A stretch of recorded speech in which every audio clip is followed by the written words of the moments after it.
Fala, rapaziada, estamos no ar aí com o nosso terceiro episódio do podcast mais manezinho do Brasil. Estamos aqui hoje, eu, André Amorim. Oh, tu é o Marcos, né? Eu sou o André Amorim, né? Eu sou o doidão. Hã? Não, vai, vambora. Não, vai te fuder. Começa tu agora, filho. Eu ia continuar, pô. Eu ia ficar nessa punheta. Eu ia continuar, pô. Vai ficar nessa punheta. Não, continua. Ó, peraí. Ô, Baiacu, eu sou o André, tu é o Marcos. É que ele tá ficando com uma coisinha, né? Tem alguma coisa pra dar pra ele aí que... Pra memória? Pra memória? E... Não, tu vai começar essa porra agora. Não, já tá valendo, pô. Agora Começou assim agora já. Não, tu vai começar essa porra. Vamos lá? Quer? Então daqui. Porra. Tá gravando? Oi, irmão. Podemos gravar? Ah, tá valendo já, né, cara? Meu nome galera, bem-vindos ao Bro Talks. Meu nome é André Amorim, desenvolvedor de jogos do DCF Studios. E eu sou Marcos Luz. Esse é o Marcos, Professor de boxe pela Academia Nobre Arte, faixa preta Jiu-Jitsu, mestre de Hillion Gracie. Hillion, um abraço. E estamos aqui no nosso terceiro episódio do podcast mais manezinho do Brasil. E a galera aí que não tá seguindo o canal ainda, bota o follow aí, ativa o sininho, porque a gente vai estar trazendo aí muito conteúdo para acrescentar para a vida de vocês, Pra entreter, um arco-íris aí de conteúdo. Deixa o like. Porra, Igor, tu tá aí no... O Igor aqui, que vai ser entrevistado depois, tá aqui com o celular no máximo aqui, fazendo café, fazendo barulho. Ele encontrou Jesus, mas não desvia de bala não, guerreiro. E hoje nós estamos aqui com quem, o André Marcos? O Baiacu. O negócio é o seguinte, galera, como o Deco falou ali, a nossa intenção desse podcast é trazer aqui, através desse entretenimento, dessa conversa solta, pessoas brilhantes que fazem coisas brilhantes. E hoje temos a honra de ter aqui o meu médico, o médico do Deco, o médico de um monte de gente que eu conheço, o médico da Seleção Brasileira de Hóquei, o cara que é pica da galáxia. Eu, quando fui consultar com o doutor, eu fui pesquisar o currículo dele, óbvio, né? A gente tem que saber onde a gente tá botando nosso pezinho, né? E, meu irmão, o currículo do cara é sinistro, dá pra fazer uma apostila, até Harvard tem. Fala aí, doutor, satisfação ter recebido. Satisfação é minha, cara, estar aqui com vocês, pô, vocês que são referência na cidade, os dois. E é um prazer poder estar aqui nessa iniciativa muito legal. Eu tive chance de ver os 2 outros episódios e com certeza vai agregar um bocado aí pra galera, né? Sempre trazendo aí informação, reunindo a galera nesse bate-papo informal, né? Porque a gente no dia a dia, às vezes, quando vai conversar de alguma coisa mais técnica, tem aquela formalidade das entrevistas ou dos congressos, dos cursos. Conversar assim é sempre uma maneira mais tranquila, né? Entre os amigos que tem coisas em comum e que podem compartilhar aí de experiência e sabedoria aí com todo mundo, com certeza. Então, ali no começo, quando fui apresentar o doutor, eu cortei algumas coisas e gostaria que o doutor falasse um pouco aí desse teu vasto currículo, porque, cara, fiquei impressionado, doutor. Como é que faz? Eu comecei cedo, né, Marquinhos? Na verdade, eu entrei na faculdade de medicina, eu tinha 16 anos. E a minha história na medicina tá ligada ao esporte. Eu, quando comecei a medicina, comecei a capoeira no Rio de Janeiro. Eu nasci em São Paulo e fui para o Rio de Janeiro com 2 anos de idade. E entrei muito cedo na faculdade de medicina. E logo que eu entrei na minha faculdade, tinha um centro da Capoeira Abadá. É um grupo de capoeira do Rio de Janeiro, do Mestre Camisa. Claro. Um grande abraço para ele. Pô, muitos anos que eu não vejo. Foi um abraço também pro Bode aqui. Bode é aluno do Cobra, isso. Que é aluno do Camisa. É isso aí. Que eu tive a honra de começar lá naquele fantástico grupo, fui médico do grupo, inclusive. E eu, quando ingressei na faculdade de medicina, muito cedo, então comecei a estudar muito cedo. Né? Eu era aquele jovem que não era muito de estudado, surf, aquela coisa, de uma família simples, estudava em escola pública e tal. E gostava muito de surfar, mas quando eu entrei na faculdade de medicina, eu me apaixonei por aquilo e a partir dali, realmente eu estudei e estudo até hoje, eu sou um cinquentão que continuo estudando. Realmente eu tenho, concordo que eu realmente tenho um currículo um pouco diferenciado. Existe um mito em torno da medicina, né? As pessoas acham que os médicos tradicionalmente estudam muito.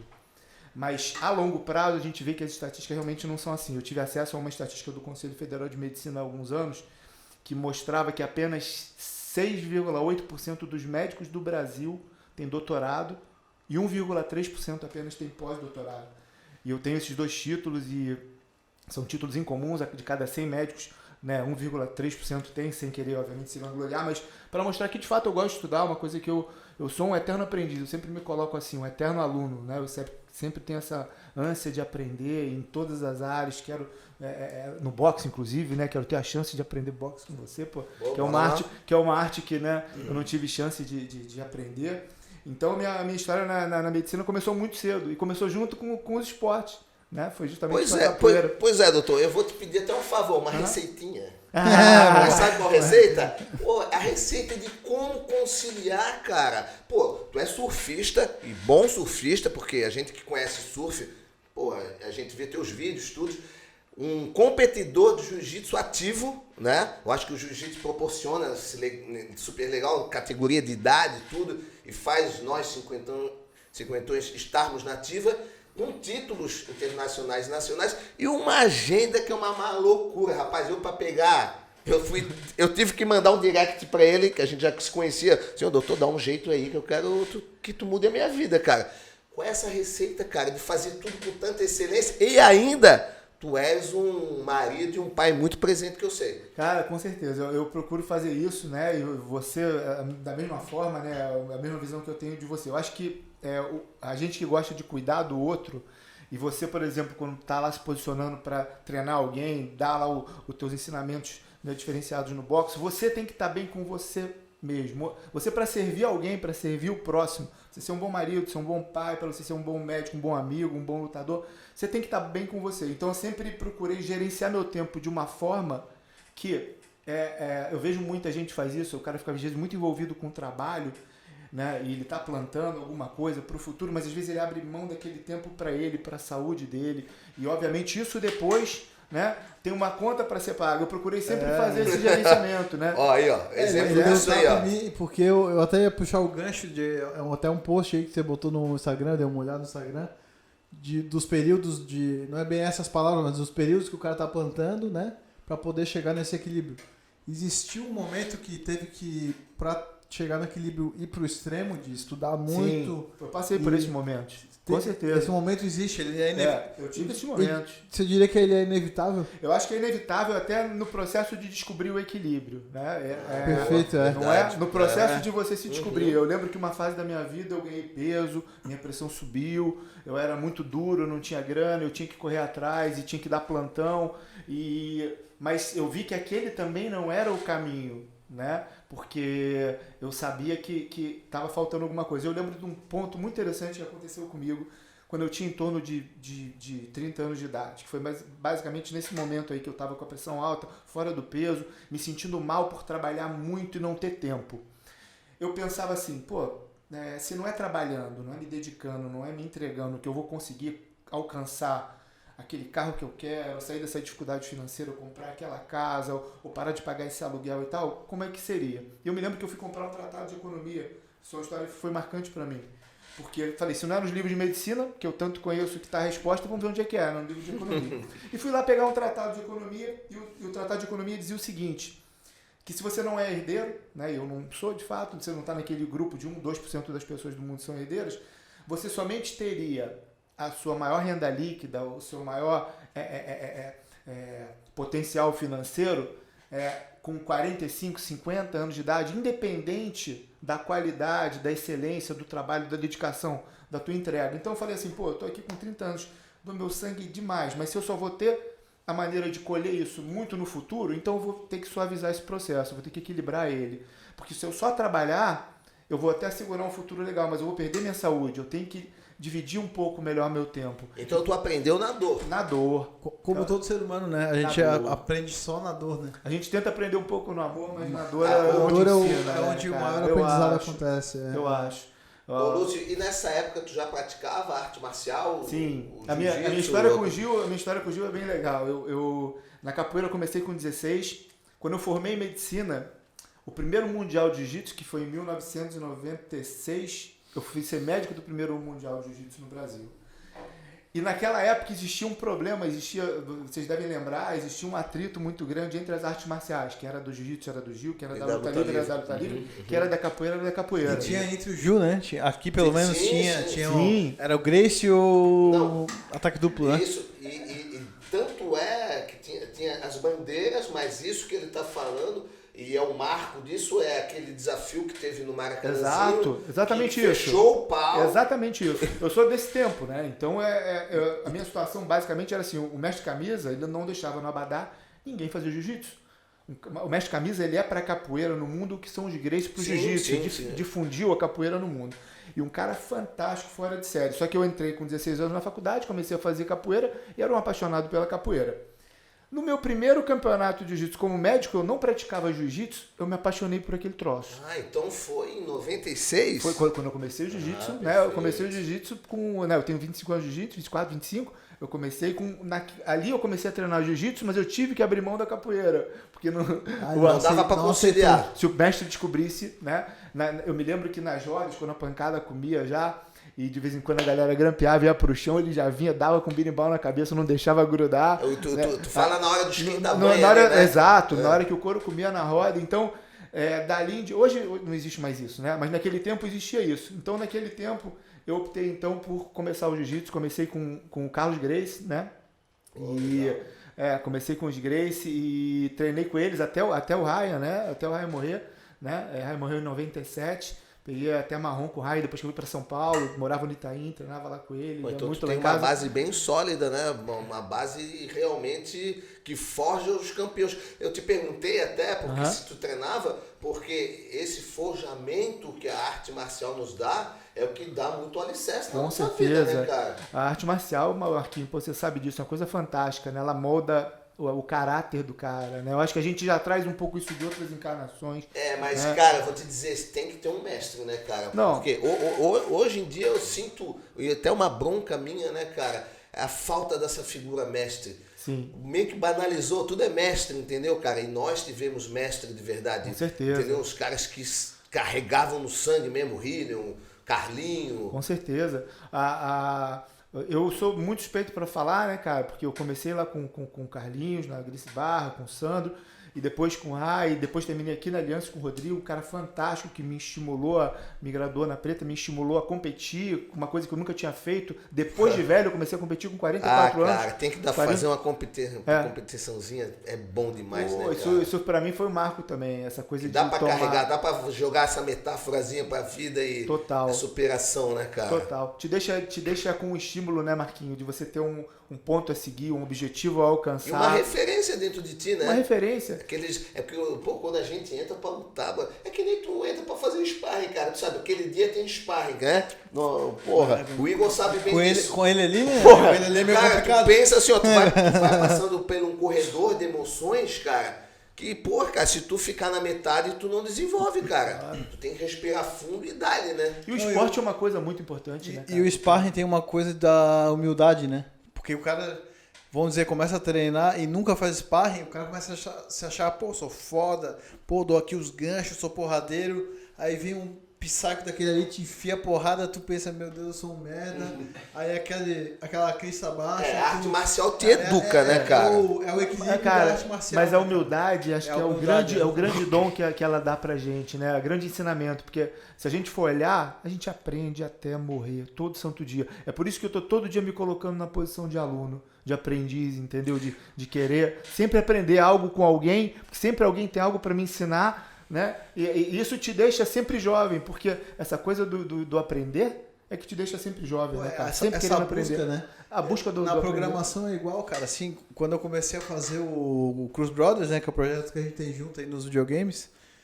Só um pouquinho. Se você quiser conhecer, adquirir o jogo, tá no jogo Cruz Brothers, tá no PlayStation 4, no Xbox One, é só entrar na Xbox Live, a PSN, tá baratinho lá, você pode se tornar o nosso mestre Marco Luiz. Pode ser eu, pode ser Igor Cruz, nosso campeão brasileiro, multicampeão de boxe, pode ser o Felipe, multicampeão de MMA, pode ser o Cláudio Coelho, dono da Nobre Arte, pode ser o Gabriel da Delfim. E pode ser uma série de personagens lúdicos que a gente criou e sair na porrada lá e não vai sair tranquilo. E não vamos vai, voltar não vai pra doer nada. conversa.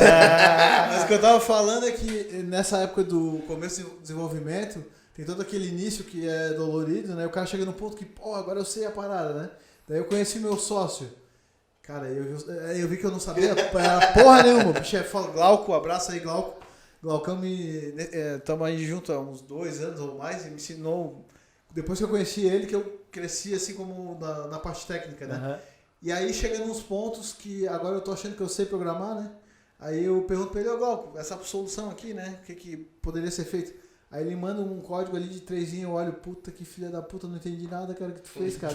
Tipo assim, tem um mundo pra descobrir, não acaba, cara. né, cara? Não acaba, Não cara. acaba, Nada, é nada. sem fim. É sem fim. E o cara que acha que sabe tudo, esse aí morreu. Não Esse sabe morreu. nada. São os médicos que pararam de estudar. Esse morreu, É. porque tá sempre mudando, sempre inovando. E se você se coloca nessa posição de aluno, de aprendiz, cara, pô, você tá sempre... Outro dia eu marquei no meio da consulta, tirou 2, 3 minutos pra me dar a técnica de boxe, cara, no meio da consulta. E eu fiquei de cara...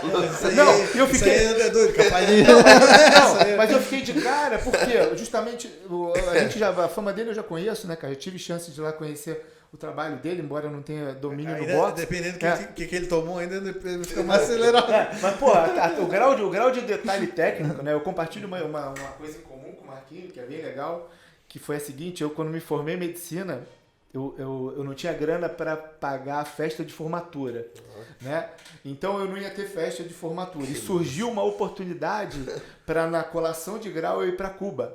Ele foi para Cuba 2 vezes estudar e eu fui para Cuba estudar recém-formado. Massa, E o que aconteceu? Eu fui para Cuba então estudar, né, na ortopedia, antes da endocrinologia ainda, e eu me lembro que fiquei lá 2 meses estudando, e quando eu voltei eu fui colar grau na sala do reitor da universidade. Depois minha mãe carregou durante anos uma tristeza, falou, pô, não vi meu filho botar beca, aquelas coisas de formatura de médico.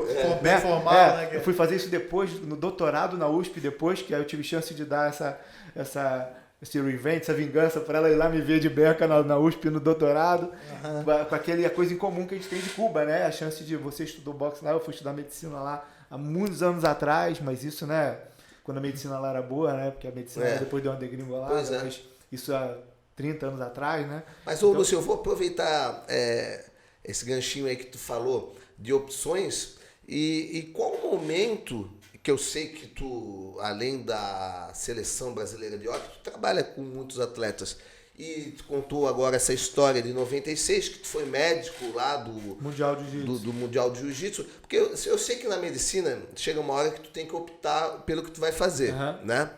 E qual o momento da tua carreira que tu resolveu trabalhar com atleta? Foi uma opção? É a tua linha mesmo, medicina? Na verdade não. Eu sou um médico de cabeça muito aberta, um cara de cabeça muito ampla, então eu me presto a servir, a auxiliar, Perfeito. ajudar, independente da idade, da classe, do que for. A minha história relacionada à medicina ao esporte é por gostar muito do esporte, perfeito. né? Por ser um esportista. Por ser um esportista. Que me fez levar e te consultar. Porque, Exato. pô, cara, eu quero ir no médico que faz coisa que eu faço, entendeu? Faz sentido. Exato. Você falou uma coisa né? muito legal que acontece no meu consultório, que chega a ser até engraçado, né?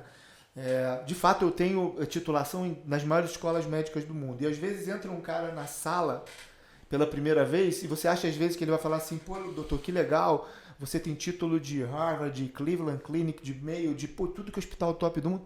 O cara não fala isso. O cara fala, doutor, que irado as tuas medalhas de jiu-jitsu. Você ganhou título em tudo que é canto no mundo. Que legal, né, cara? Isso é que toca o cara. Isso é que sensibiliza o cara, como quem diz assim, pô, se o doutor tá cinquentão, tá velho e tá nesse embalo, cara, eu também posso. Claro. Entendeu? Eu também vou conseguir, sei lá, emagrecer, ou conquistar minha saúde de volta, ou conseguir manter minha longevidade saudável, vou conseguir, com o passar dos anos, ficar bem aí como doutor que tá nessa ativa. Então, o esporte inspira muito, cara. Ele é muito motivador. E aqui, particularmente, é um lugar que eu sempre quis morar. Eu acho que nas outras encarnações eu devo ter morado aqui, que meu sonho sempre foi morar em Florianópolis. Eu me identifico com o povo, com o lugar. é um celeiro de atletas de alto rendimento. É impressionante, né, cara? O que sai daqui. O que produz. Olha só esses meninos aí, os irmãos Cruz, cara, o Thiago, meu Deus, o Guga. A lista é gigante. A lista é gigante, cara. Não quero nem citar nomes para não excluir, entendeu? Quantidade de atleta que sai daqui, né? E o esporte é aquilo, né, cara? Essa coisa da motivação, da superação, da cabeça, do controle, do vencer, do superar. O esporte é uma coisa fantástica. Então, minha história na medicina foi muito ligada, seja na ortopedia, seja na endocrinologia. Eu tive chance até depois de estudar 2 anos de especialização em psiquiatria, por aprendizado. Tudo muito voltado sempre para a questão indiretamente do esporte, por eu estar envolvido. Mas eu nunca fiz esse fechamento, eu sempre deixei tudo muito aberto, sempre que eu posso servir, que está ao meu alcance, cuidar, ajudar, eu estou sempre à disposição, independente. Uma coisa que você falou aí que me puxou uma memória aqui, eu vou até falar aqui, ó, essa pergunta é para dona Sônia aí, minha mãe, que ela foi no médico, que eu não vou citar o nome porque eu não sei quem é, porque se esse cara tivesse matado ela, eu tinha ido atrás dele, cara. Ele fez uma dieta para ela, cara, que eu não sei o que ela, acho que ela tomou até oxandrolona, mas ela, olha o nível que estava parado. Ela não podia fazer exercício físico. Tão fraca que ela estava. E aí, qual que é tua visão disso aí? O absurdo que foi. Ela emagreceu, claro. Churriou, na verdade, né? Churriou e acho que um mês ela perdeu uns 20 quilos, uma coisa assim. Então... E ela não fez esporte. Ou seja, ela estava... Não sei o que ele estava fazendo com ela. Mas ela estava fraca ao ponto de não poder fazer atividades. Eu falava para ela, mãe... O negócio tem que ser gradativo, senão ele não vai durar. Daqui a pouco tu tá em um mês de novo, engordou o dobro. Perfeito. E não só isso, o risco, né? Por que ela não poderia fazer esporte? Sabiamente você falou, cara. Tem 2 questões aí envolvidas no que você falou. Primeiro, existem 5 pilares para a saúde. Né? Dos 5 pilares para a saúde, a gente tem atividade física regular, uma alimentação equilibrada, o sono, né, de qualidade, é um pilar extremamente importante para a saúde. O 4º pilar a gente chama de manejo do estresse, que é a forma que a gente aborda as ansiedades, os obstáculos, as dificuldades da vida, como a nossa cabeça trabalha com isso. E o 5º pilar, que é esse equilíbrio vitamínico, mineral, hormonal, neurohormonal que você busca no médico. Mas você nunca pode, né, abrir mão dos outros pilares. Então, qualquer tipo de tratamento médico tem que ter os 5 pilares. Então, não existe contraindicação para esporte, existe adaptação para esporte. Né? É só você ligar a TV na Paralimpíada. Os caras de muleta, cadeira de roda, completamente fazendo adaptações ali para o esporte. A gente vê isso até pelo Boxe para Todos, cara. Exatamente. A gente recebe gente de todas as idades, de todas as características físicas. Então esse foi o primeiro, né, com todo respeito pelo outro médico, eu nem conheço, mas é uma falha. E a segunda falha, que eu acho, é o seguinte...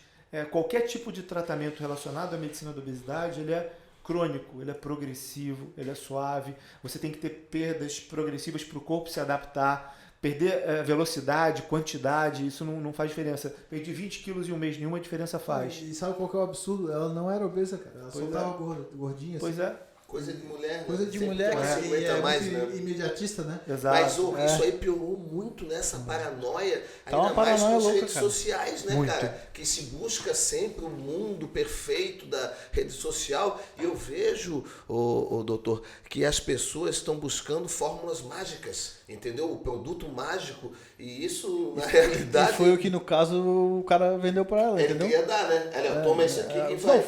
Entre aspas, funcionou, mas... Eu não acredito nisso. Eu sou médico antigo, né, cara? 25 anos formado. Eu acredito em equilíbrio, em moderação, em saúde, em segurança, em tranquilidade. O processo ele é suave, ele é lento, precisa de controle. Eu vou mais uma vez te interromper aqui, porque tu sempre tá levantando a bola, cara. E tu falando de segurança, isso que me fez me sentir seguro de estar tratando contigo. Porque eu me lembro que eu fui fazer...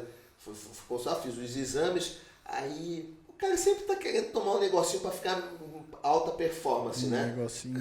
Pois é. Mas na realidade, isso que ele tá falando, o bicho chegou para mim, o doutor falou, cara, teus exames estão ótimos, cara.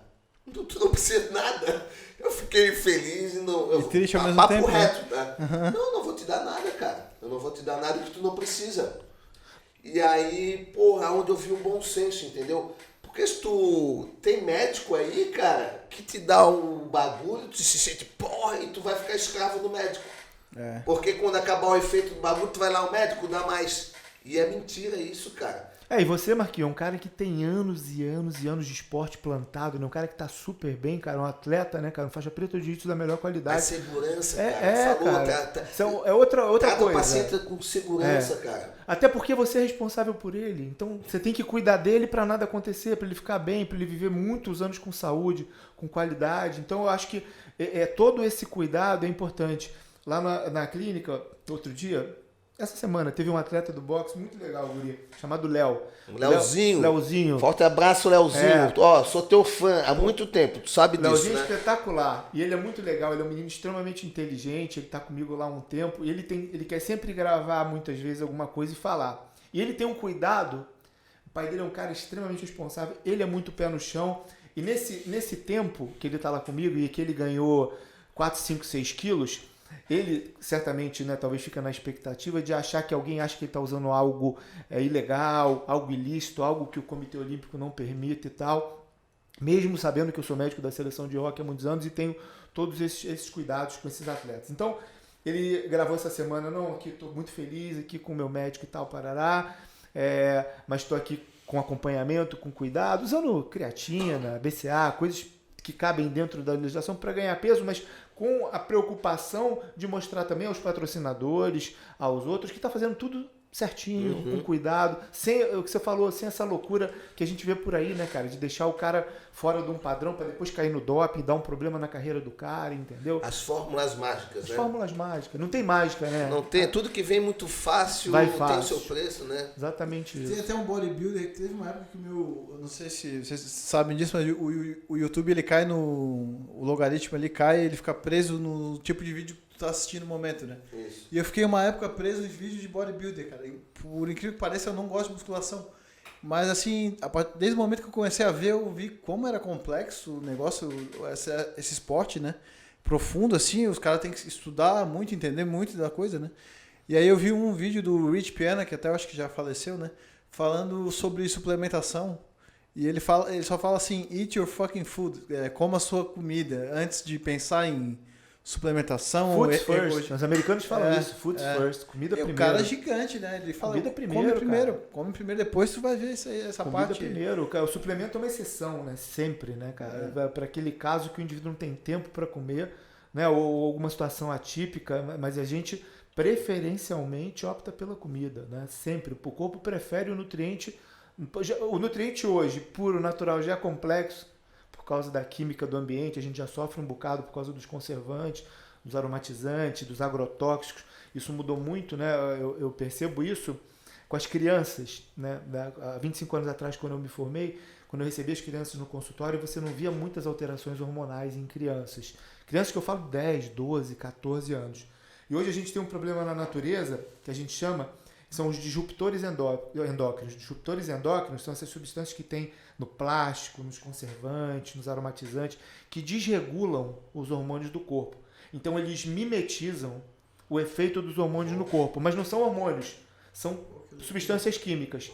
Então o que a gente vê hoje? Você vê hoje, muitas vezes, um jovem chega no consultório, que a testosterona devia estar lá em cima, ela está muito baixa.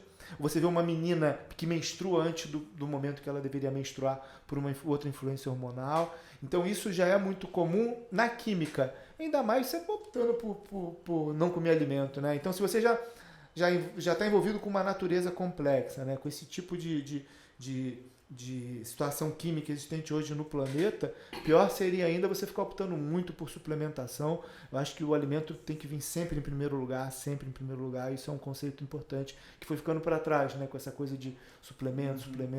A gente vê muito isso em loja de suplemento. Uma vez eu até observei, né, tive vários amigos que tiveram loja de suplemento. Eu achava engraçado que a menininha magrinha, o cara fortão, sempre saindo com o mesmo produto, usando a mesma coisa. A mesma coisa para todo mundo. É tipo, virou clichê, entendeu?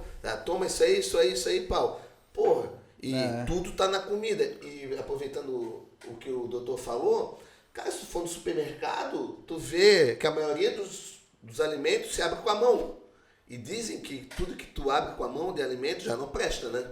Tem que cortar. Mas é por causa Descascar, também, né? eu acho que essa loucura que tá o tempo, tudo. Tudo mudou. A própria demanda do planeta, né, é diferente, né? Nesse caso aí do corona, que foi complexo, por exemplo, muitas críticas aos chineses, né? Eu tive chance, alguns anos atrás, eu estive na China com o Tony, nosso amigo em comum. O Tony foi dar uma faixa preta na China. Tony do Clube de Tiro 38, forte abraço. Isso. Tony, casca grossíssima aqui.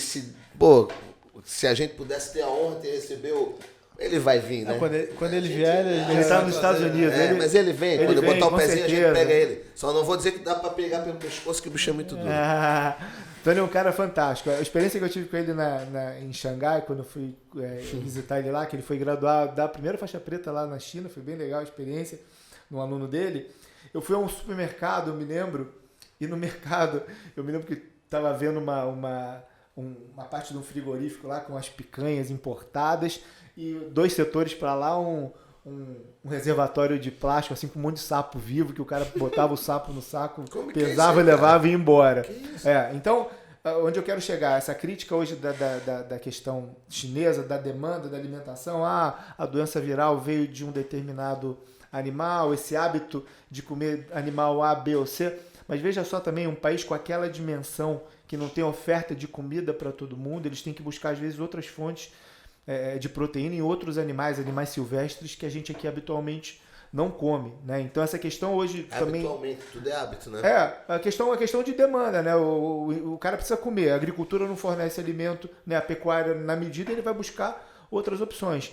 Então existe isso também hoje, né? O planeta mudou muito também, né? A quantidade de gente no mundo, não é só a facilidade do alimento ou a praticidade do alimento, né? Que não é o alimento ideal, mas é a oferta de alimento também para atender o planeta inteiro. Hoje ela é complexa, né? Para atender todo mundo. Então houve uma mudança considerável na alimentação e que eu acho que foi prejudicial para a gente, de uma forma geral, né? Então, e está no 5 alicerces, né? Exatamente. Alimentação. E aqueles 5 pilares da qualidade de vida, a gente sabe que é muito difícil, né? Não ter harmonia entre os 5 pilares, né? E aí acaba a gente ter que procurar os médicos, né? Eu quero que tu fale um pouco disso, Lúcio, e até aproveitando um gancho de uma postagem muito legal que tu fez no teu Instagram, até o pessoal... que quiser seguir o Dr. Lúcio, como está o teu Instagram? DR Lúcio Monte Alto. Vamos botar na descrição do YouTube, né? Vamos botar. Do YouTube, Quem estiver vendo no Spotify, dá um pulo no YouTube e vai estar lá na descrição. Porque eu acho que tudo é meio cultura e estilo de vida, né? O doutor botou a foto de um senhor de 79 anos, sarado, e até já pego o gancho para falar do meu pai, que tem 82 anos, vai fazer forte pra caramba, e outro senhor de 79 anos, todo corcunda, todo, tu vê assim, um tem 120, outro tem 60, comparando. Doutor, como é que é isso? Fala um pouco daquela postagem, que eu achei magnífica aquela postagem. E é uma coisa que eu me preocupo muito, que eu peguei como herança do meu pai. Realmente se cuidar e tentar ser melhor a cada dia. Fazendo esporte, comendo bem, ter bons hábitos, né? Perfeito, Marquinhos. Existe uma mudança hoje, né, de paradigma. Mudou muito, né? Em tempos anteriores, gerações anteriores iam ao médico somente em caso de doença. Eles iam ao médico para tratar uma doença. E hoje não. Você vê essa nova geração, ela vai ao médico para cuidar da saúde. É diferente, né? Eu tenho um consultório muito cheio há muitos anos, graças a Deus, mas eu vejo que às vezes uma quantidade enorme de pacientes que eu tenho, absolutamente nada tem. Eles têm simplesmente o cuidado de manter os seus check-ups periódicos, de fazer a prevenção de uma vitamina, ou de um mineral, ou de um hormônio que está faltando, ou de ajustar um pequeno detalhe ali do quadro clínico dele. E é uma situação diferente, porque antigamente o indivíduo ia ao médico somente num caso de doença, e às vezes a doença já estava num estágio tão avançado que ele sequer conseguia reverter o quadro. Exato. Isso se deve, acho que basicamente a 2 coisas. Primeiro, por esse aumento da longevidade que ocorreu, né? Hoje a gente vive muitos anos, a medicina teve essa grande evolução no sentido científico e tecnológico de dar ao indivíduo muito mais tempo de vida e você hoje sabe que você consegue alcançar isso com muita qualidade, desde que você se disponha a ter exatamente isso que a gente tem, essa coisa de bons hábitos e tal, né? Mas no seu consultório, o que o doutor vê, o que mais falta desses 5 pilares nas pessoas? Tem alguma coisa que te chama muita atenção? Então, uma coisa, falando do primeiro pilar, que é marcante, né, cada atividade física, pra gente que pratica, nós somos lutadores, a gente pratica diariamente atividade física, ou uma ou outra, vai surfar, vai jogar tênis, vai lutar jiu, jogar futebol, o que for, pra gente é uma coisa, né? Mas para a estatística nacional, a quantidade de sedentários é muito grande. É que a gente acha assim, não, todo mundo faz atividade física, mas porque a gente tem um grupo de amigos que todo mundo faz. Mas se você for analisar estatisticamente, a grande maioria das pessoas já não faz atividade Parece física. Que o Brasil está no topo do ranking mundial, né, de sedentarismo, não? Disparado. O Brasil anda se enquadrando, é um país muito grande, né? Então ele vem se enquadrando também em alguns recordes que não são muito legais. Falta de cultura? Até mesmo da atividade ao ar livre, tá? Não estou falando nem da academia, né? Eu não sei precisar a estatística aqui das pessoas que praticam a atividade física dentro de academia, mas até a atividade física outdoor mesmo não é uma coisa muito comum. Segundo, a coisa da alimentação. A alimentação é uma coisa complexa, porque ela envolve não só as compulsões, os transtornos alimentares, mas o alimentar é um ato de socializar, prazeroso. Eu vi sua postagem que se assemelha muito até ao uso de drogas, né? De encontrar os amigos, sentar com a família. Então, esse gerenciamento do até quanto eu posso comer, até quanto eu posso beber, com equilíbrio, com moderação e ser saudável, é um ponto também que a gente sempre tem que levar em conta dentro de um padrão de normalidade. O cara não necessariamente tem um transtorno alimentar, mas o cara tem que encontrar, descobrir o ponto de equilíbrio para ele poder viver e socializar e ter saúde naquele determinado ponto. O terceiro ponto que eu acho também que é bem difícil hoje, Marquinhos, é a questão do sono. O sono é uma coisa que mudou muito, né? Porque a nossa genética de Homo sapiens traz a necessidade da melatonina ser produzida com apagar das luzes, né? Como era no tempo das cavernas. Só que hoje a luz não apaga. O cara chega na caverna, a caverna está com um iPhone, a luz no quarto, a televisão. É verdade, né? Isso bagunçou. Olha só quantas minúcias que passam, a gente nem se liga, né? A melhor coisa nesse caso é não ter a televisão, ter pelo menos uma coisa mesmo, né? Tirar a televisão do quarto. Eu prego a higiene do sono para todos os meus pacientes, dou um prospecto, inclusive um panfletinho com higiene do sono, mas os detalhes da higiene do sono são assim, ó. Sabe aquela luzinha do ar-condicionado vermelha? Eu tapei a minha. Bota um... Ana, eu tapei. Mas são pequenos fatores, né, cara? É um momento de relaxar, né, cara? O quarto, eu sempre falo, o quarto é só pra namorar e dormir, né, cara? Namorar e dormir. Não dá pra ver televisão no quarto. Não leva o iPhone.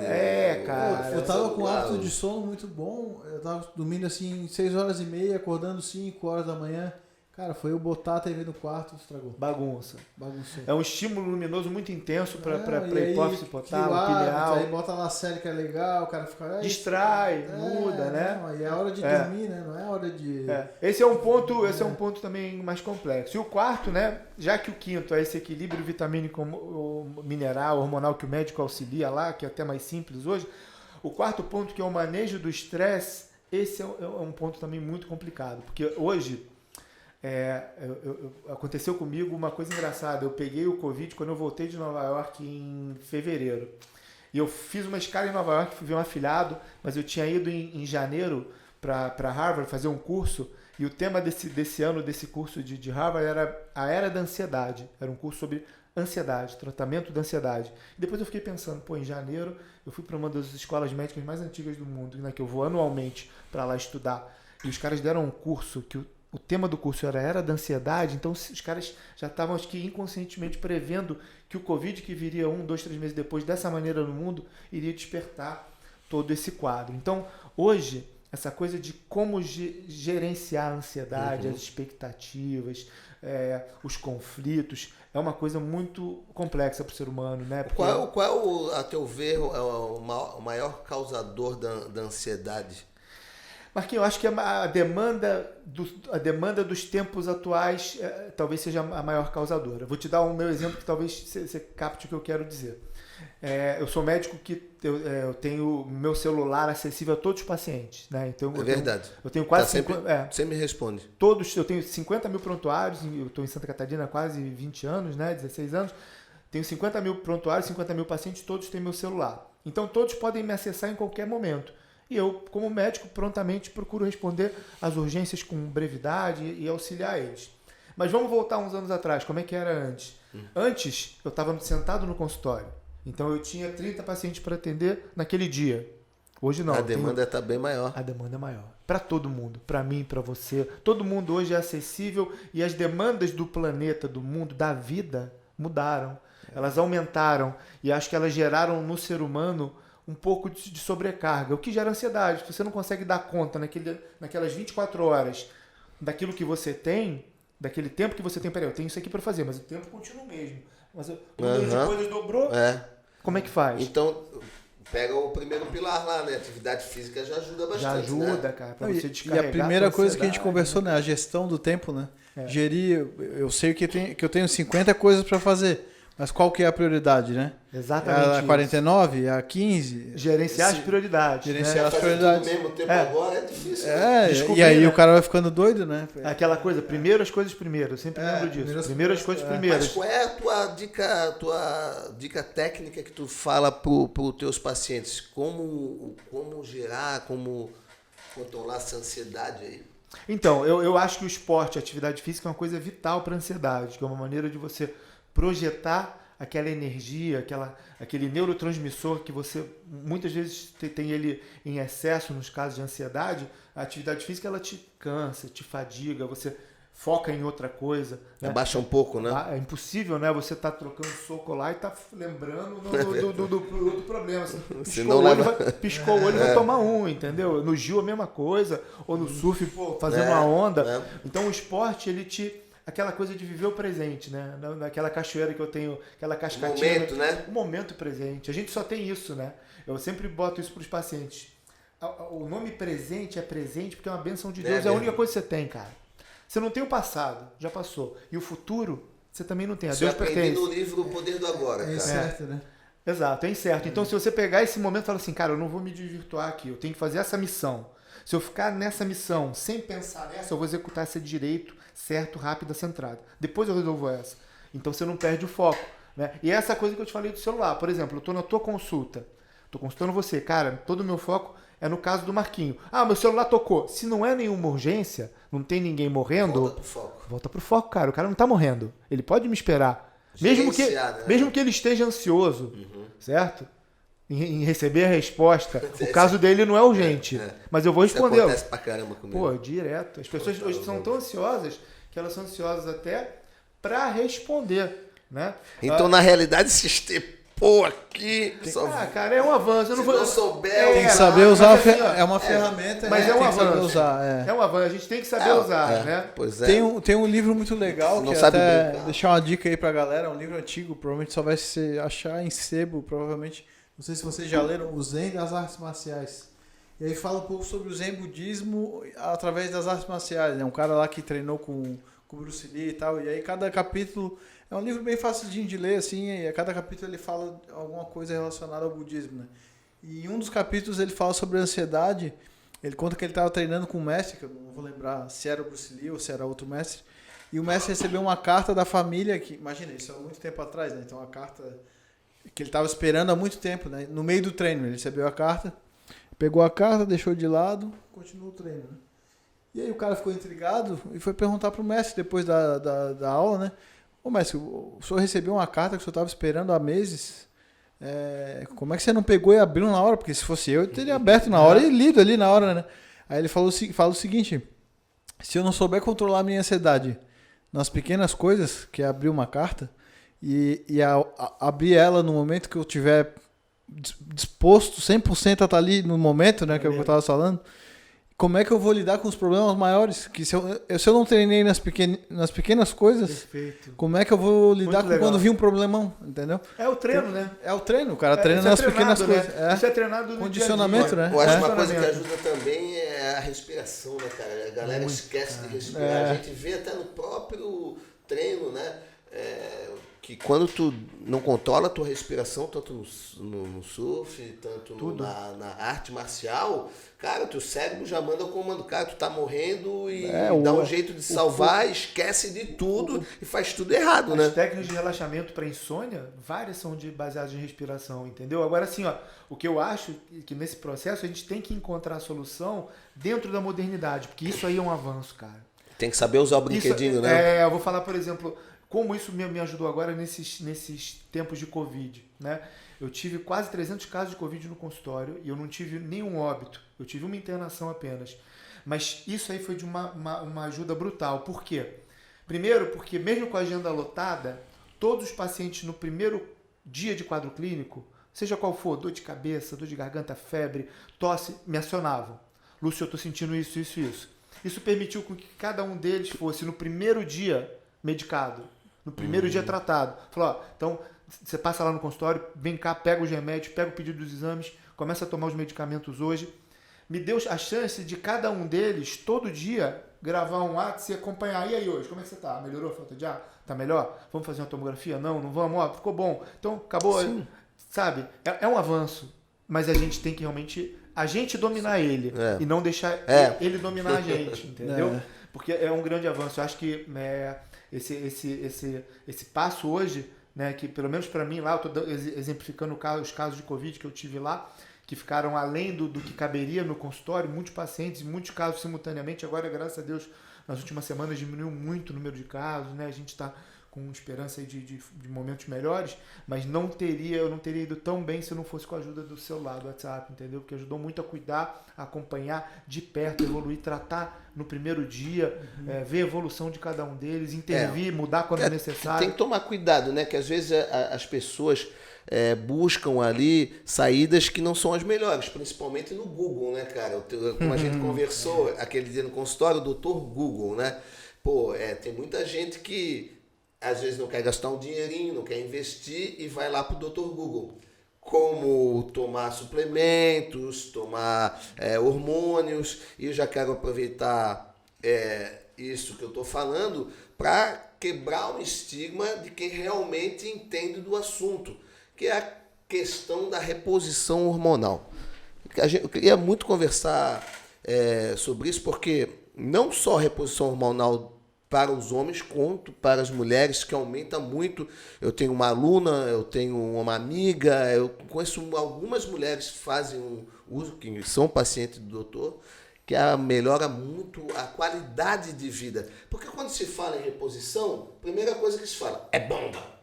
Entendeu? Porra, o cara não pode nem conversar. E se eu, como professor, falar, pô, irmão, depois de certa idade, ainda mais com o teu estilo de vida, procura um médico, vai fazer. Pô, mas tu toma bomba? Não, cara. Então, doutor, me ajuda. Ajuda aí, passar para essa galera Perfeito, Marquinhos. Isso aí, cara. É um mito gigante. Eu sou suspeito para falar, né?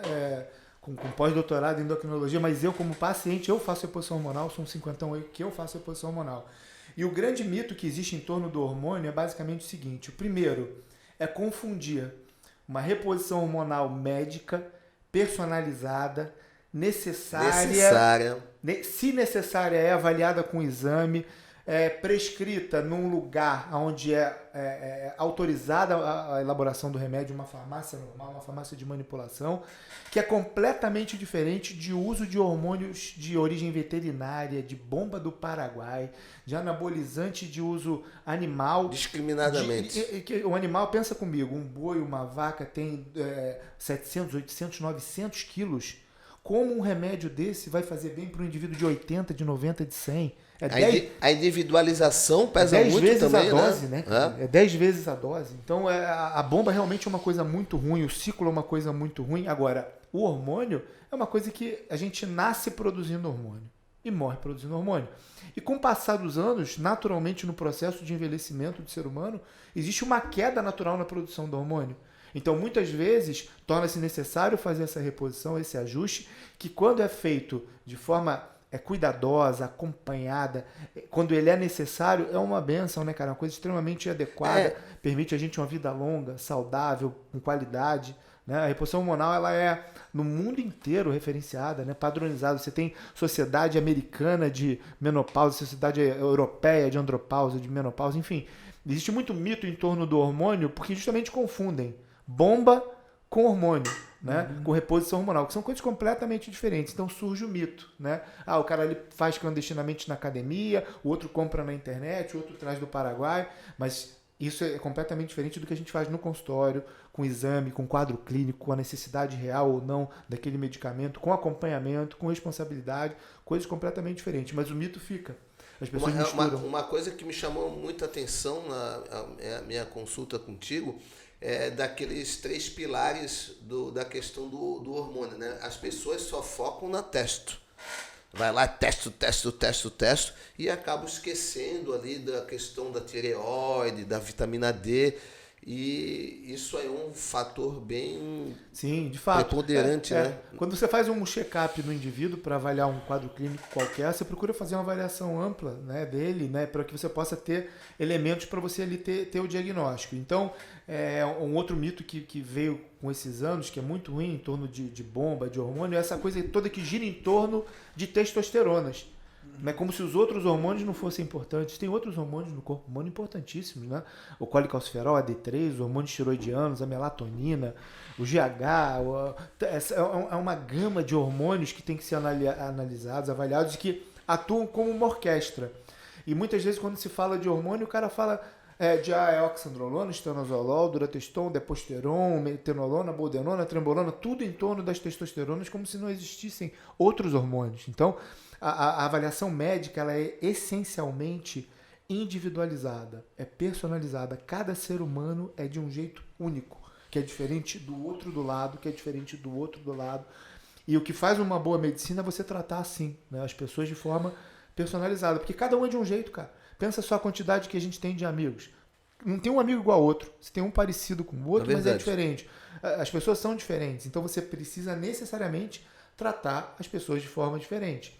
Não adianta você dar a mesma dose de remédio para 2 pessoas que vai dar errado, porque elas podem ter uma ou outra coisa em comum, mas várias outras diferenças. Não, então, e aquele desequilíbrio dos 5 pilares ali, ele causa uma bagunça no aumento de cortisol, o aumento do estradiol, e isso aí que já começa também a afetar na tireoide, que começa a afetar na produção de testosterona, ou se tu estás tomando, ela já não bate direito. Então é muito importante não só buscar a medicação, mas orientação para uma qualidade de vida, né, doutor? É sempre importante essa relação, Marquinhos. Eu sempre coloco os hormônios como uma orquestra. Isso é fácil de você pegar essa analogia. Imagine uma orquestra com vários instrumentos. Se você tem um instrumento lá na ponta que desafina, ele sem querer desafina os outros. Então, está interligado totalmente, né? Totalmente interligado. O corpo humano é uma coisa única, né? E é isso que a gente tem que procurar sempre ver dentro da medicina, que cabeça, mente, corpo, alma, tá tudo relacionado. As coisas se misturam. A dieta influencia no treino, o treino influencia na dieta. Não vai adiantar tu ficar tomando as coisas que só vai sobrecarregar, e se tiver desarmoniado, Desarmonizado. Essa porra aí. Desarmonizado. Bagunça, eu também concordo com você. Eu acho que acaba que a gente usa muitas vezes coisas de forma excessiva, sem precisar, em virtude até de como é passado pra gente, né? A mídia vende muito, a internet vende muito. E menos é mais, né, essa cara? Cultura fitness, né? O Instagram tá vendendo muito isso, né? Você entra em qualquer farmácia, um monte de suplemento, um monte de não sei o quê, um monte de coisa desnecessária. Às vezes o cara usa um monte de coisa sem precisar. O cara precisava de uma coisa. O cara não é atleta, por que tá tomando essa porra toda? E às vezes o que o cara precisa, o cara não toma. O cara precisava de 1, 2 coisinhas, ele toma 15 que ele não precisa. Mas já aquelas 2 que ele precisava, ele não toma. Então, porque não foi fazer uma avaliação mais detalhada? Vou aproveitar essa pergunta que o Marquinhos fez e fazer uma pergunta de leigo, que eu imagino que muita gente deve estar se questionando, né? Que é provavelmente um mito, pelo que você está falando agora. A relação que afeta o coração, o testosterona faz mal para o coração e causa ataques cardíacos. Isso aí já foi quebrado, esse mito já tem estudos? Não, existe um critério que é um critério importante na reposição hormonal, que é o seguinte: um dos marcadores que a gente avalia quando a gente faz reposição hormonal chama-se hematócrito. Hematócrito ele basicamente, de uma forma simples aqui para vocês, identifica a concentração das hemácias no sangue. Ou seja, o sangue ele não pode ficar com um número excessivo de hemácias a ponto de ficar muito viscoso, muito grosso e ter dificuldade de circular. porque isso pode vir a causar algum grau de dificuldade circulatória. Por isso, então, a necessidade de estar sempre acompanhando os casos de reposição hormonal, né? Não existe, né, evidência de que a reposição hormonal aumente, né, caso de infarto, de derrame ou disso ou de aquilo, né? Ao contrário, os benefícios são sempre maiores, mas existem sim os excessos, né? Pessoas que usam excessivamente, né, e acabam tendo dano. Que aí é chamada bomba mesmo. Exatamente. Né? Que se torna uma bomba. Que é o que a gente passa na medicina da obesidade. A medicina da obesidade, por exemplo, que existe um mito gigante em torno dos medicamentos para emagrecer, né, que é um equívoco, porque na verdade a obesidade é uma doença, o sobrepeso é uma doença, como é a hipertensão arterial, como é o diabetes, precisa de tratamento contínuo, crônico, acompanhado, mas precisa de tratamento. Não o indivíduo usar as coisas por usar, porque quando ele usa por usar sempre dá confusão, porque ele mistura com outro medicamento, tem um outro efeito ruim no coração, ou medica com outro e surta na cabeça por de um outro. Vira realmente uma bomba. Né? Exatamente. O medicamento é uma coisa que tem que ser prescrito sempre por médico, né? Essa banalização hoje dos remédios é que realmente muitas vezes complica as coisas, porque todo mundo consegue comprar tudo em qualquer lugar, de qualquer forma, e não avalia todo o contexto. Né? Então, o segredo, acho que de a gente procurar utilizar medicamentos com segurança é fazer essas análises, né? Fazer esses cuidados, porque às vezes realmente, se o indivíduo passa das doses de testosterona, como você falou, e o sangue de fato fica muito grosso, muito viscoso, porque ele fez uma mega dose, ele pode de fato estar sujeito a ter uma complicação lá cardiovascular. Um médico, né? Não um amigo da academia, não um Google, né? Por isso que existe vocês, como né? tudo na vida, a diferença do veneno e do remédio é a dose. É a dose. É o equilíbrio. É a dose, o equilíbrio, o cuidar e procurar sempre as pessoas certas, né, cara? Acho que assim, é que nem eu vou aprender boxe, né, cara? Procurar um cara qualificado, né? Que vai me ensinar a técnica, eu vou aprender direito para fazer a coisa certa. Porque, né, eu posso, obviamente, dar azar, aprender ali com outro cara e tal, e depois vou ter que corrigir tudo, né? Tecnicamente, porque aprendi errado. E nesse processo... Como chega paciente no consultório todo estragado, detonado, vai te dar um baita trabalho, né, E às vezes a gente nem consegue consertar tudo, né, cara? Ela já chega com uma sequela, chega com uma lesão... Tão grave que... De um outro tratamento, né, cara? Tudo. A gente vê muito isso nas mulheres hoje com as lesões de corda vocal. Triste, nas mulheres bonitas, que chegam lá, boa noite, doutor, e tal, e usou por tanto tempo testosterona em uma dose muito alta, que fez um engrossamento de corda vocal que não tem cura, não tem tratamento. Agora, uma coisa que pesa muito nisso daí, né, é a questão do vício estético, né? Pô, porque tu tá de um shapeado e de repente tu para e dá aquela murchada, aquela parte psicológica ali, eu acho que te prende ao vício, né? Mas a estética, ela nunca deve ser um objetivo mas é, né, doutor? Mas não deve Criou-se ser. um a estética é né? consequência de uma boa saúde, né? Se você botar a saúde como primeiro objetivo, naturalmente você vai ter um resultado estético. Se você colocar a estética na frente, sem os devidos cuidados, vai dar errado. O objetivo não pode ser inicialmente estético, entende? E isso está um pouco interligado com o problema do camarada aqui, né? Sim. Essa exposição, todo mundo quer ser todo mundo é perfeito. Tem até aplicativo, né? Pra deixar mais bonito. O Deco um dia desse botou uma foto de fundo. Eu te mando um tanquinho, né? Fez um tanquinho, né? No aplicativo. Se isso não fosse uma verdade, a gente não ia ter lutadores gordos, né? Com certeza.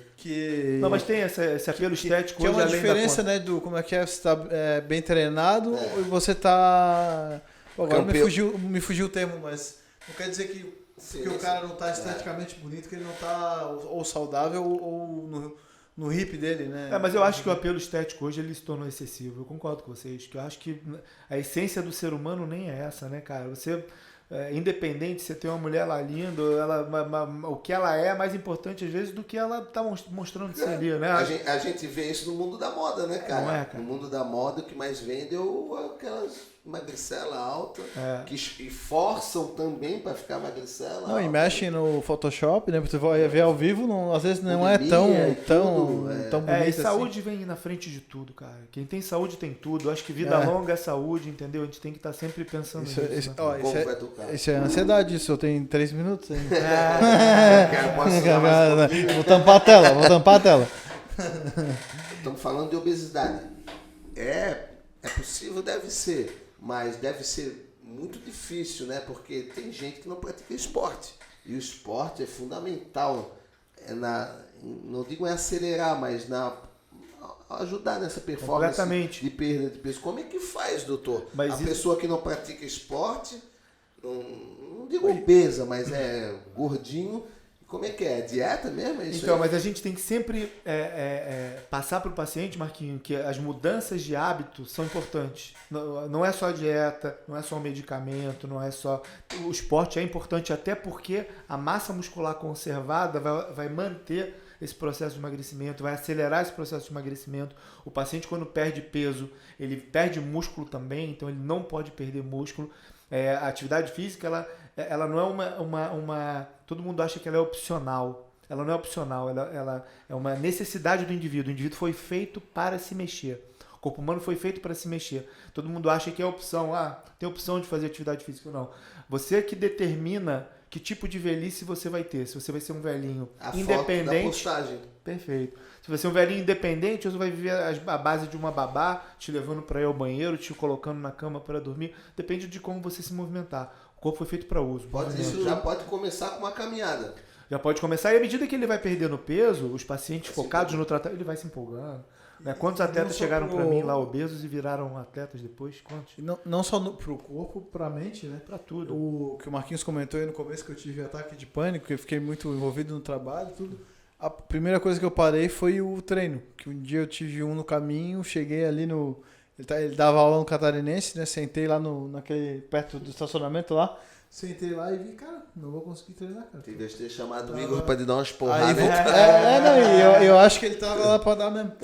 E aí, nesse dia eu não treinei mais, e aí foi agravando. O que me fez voltar, e não foi de um dia... Quem estiver passando por esse problema, entenda que não é de um dia pro outro, foi 1 ano e meio de processo. Esporte, cara. Esporte. O mais difícil de praticar era o surf, porque era uma situação que era aquela agorafobia, né? Uhum. Tudo aberto ali, foi o que foi mais difícil de voltar, mas também era o meu teste, né? Porque eu ia lá enfrentar, né? E uma situação engraçada que enquanto... um dia que eu lembro muito bem, assim, que tava assim no auge do pânico, né? E foi uma coisa que tu falou, quando tu tá no esporte, tu se concentra e esquece do problema. Que eu entrei um mar assim de 1 metro, o cara já entrou meio que na adrenalina, né?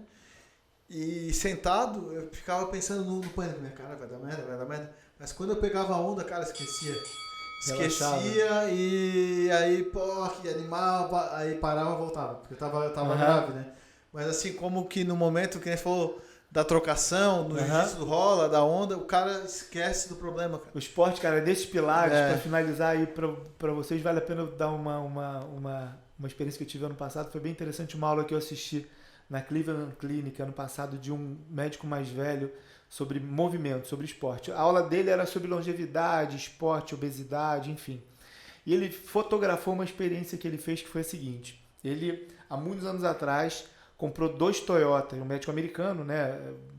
Deve ter uns 70 anos por aí. Ele comprou 2 Toyotas Corolla, aquele modelo popular, e bateu foto dos 2. E virou para a esposa e falou assim, ó, daqui em diante, esse vai ser seu carro. Você vai levar as crianças na escola com esse carro. Você vai usar esse carro para absolutamente tudo.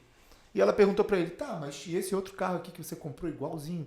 Esse vai ficar na garagem de casa. Deixa ele aí, que isso é para uma aula que eu estou montando lá para dar na universidade. Beleza. A mulher usou o carro, levou as crianças na escola, viajou, fez compra, o carro rodou o odômetro, fez as manutenções, foi na oficina, parará.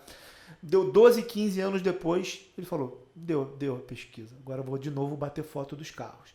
Pegou o carro da mulher, conservado, mas já de odômetro virado, e bateu foto, levantou capô do lado.